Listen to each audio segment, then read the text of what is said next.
Bonjour à tous et bienvenue dans la Tech News, nous sommes le dimanche 2 juin 2013 et c'est l'épisode 20. Que s'est-il passé dans le monde de la technologie? La réponse chaque semaine dans la Tech News.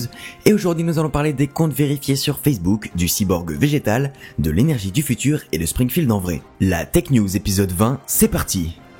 Qui n'a jamais rêvé de visiter la ville de la famille la plus déjantée d'Amérique, les Simpsons? Eh bien ce sera bientôt possible. Le parc d'attractions Universal Studios en Floride avait déjà un manège sur la famille Simpson, mais à partir de cet été c'est un quartier entier du parc qui va s'ouvrir aux couleurs de Springfield. À l'image d'Homer Simpson, ce quartier sera essentiellement tourné vers non pas le travail mais bien la nourriture. Quoi de plus fun que de déguster un sandwich Krusty Burger, une bière avec modération, à la taverne de mots et bien entendu manger des donuts. Et après s'être retourné le ventre, pourquoi ne pas se retourner la tête avec les différentes attractions, toujours à l'image du dessin animé. Attention tout de même à ne pas vomir. Le parc sera disponible cet été, mais encore faudrait-il qu'il fasse beau. D'ailleurs on ne dirait pas comme ça, mais le réchauffement climatique est toujours d'actualité de plus en plus.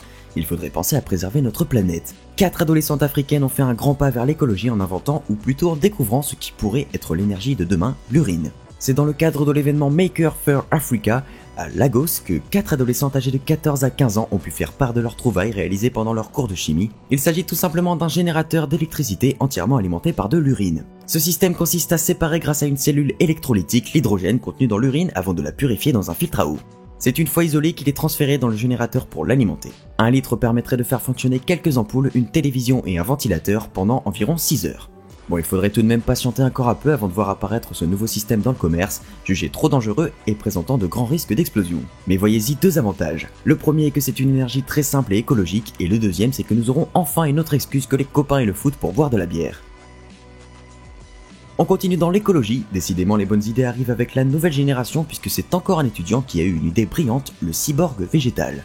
Matthias Schmidt sait de quoi il parle, étudiant à l'école des designs industriels de Sèvres, il a suscité l'intérêt et la curiosité des scientifiques sur la question fondamentale de la vie lors de l'annonce de son projet technologique. Il s'agirait en fait d'une machine cyborg permettant de léguer aux plantes un cerveau et des jambes. Ce projet nommé Gaia pourrait prendre des proportions énormes pour la préservation de notre planète. En programmant l'appareil aux végétaux, la traduction des besoins de ces derniers se fait simultanément.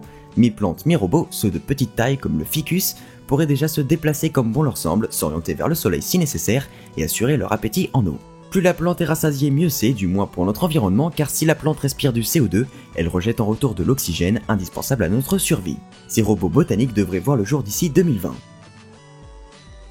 Et on termine les news avec une petite actualité Facebook. Le 29 mai dernier, le réseau social avait annoncé l'arrivée des profils et des pages vérifiées sur le site. Les pages vérifiées sont destinées à un petit groupe de personnalités publiques telles que des célébrités, des représentants du gouvernement, des marques populaires ou encore des entreprises avec une audience importante. C'est en fait un petit coche qui se rajoute à côté du nom de la personnalité, elle permet de vérifier que la page n'est pas un fake. Une fonctionnalité qui était déjà présente sur Twitter et Google+, décidément entre les hashtags et les comptes vérifiés, Facebook s'inspire beaucoup de ses concurrents. La question de la semaine dernière était la suivante, pensez-vous qu'un jour tout le monde aura sa voiture volante? Une grande majorité d'entre vous y croient avec 63%, 23% n'y croient pas et 14% se situent un peu entre les deux, sont assez mitigés. J'ai sélectionné 3 avis. Roberto Production nous dit « Personnellement je ne crois pas du tout en la voiture volante mais plutôt aux véhicules automatisés tels que la Google Car ». Le deuxième nous vient de Resurgent Knight qui nous dit « Sachant qu'il y a désormais plus d'1 milliard de voitures dans le monde et que le contrôle aérien est déjà très compliqué à gérer, imaginez que tout le monde possède une voiture volante à l'avenir est impossible ou du moins très compliqué ». Et on finit avec Bison Futé, j'y crois bof bof, il faudrait ainsi combiner plusieurs carburants pour décoller, exemple gazole, kérosène, qui seront sûrement fossiles donc disponibles en quantité limitée et très polluants. Il faudra donc d'abord réussir à trouver une source de propulsion, énergie non polluante et renouvelable pour enfin pouvoir envisager l'arrivée des voitures volantes. Je pense plutôt que l'avenir nous réserve des voitures toutes automatisées. Personnellement je suis assez mitigé, comme beaucoup d'entre vous l'ont dit, les accidents seraient beaucoup plus graves et les bâtiments devraient être protégés, sinon on pourrait rentrer où l'on veut, il faudrait donc des véhicules volants automatisés, ça serait vraiment parfait mais on en est bien loin. Merci à tous pour vos avis. La question de cette semaine est la suivante, que pensez-vous des cyborgs végétaux? Pour me donner votre réponse c'est très simple, postez-la dans les commentaires de cette vidéo ou sur Twitter, @leodeuf_du-bas et avec le hashtag TechNewsFR.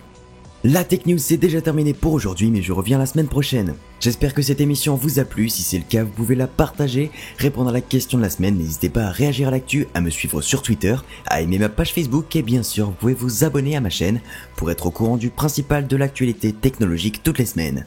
Merci à tous, je vous dis à dimanche prochain 19h, c'était Léo Deuf.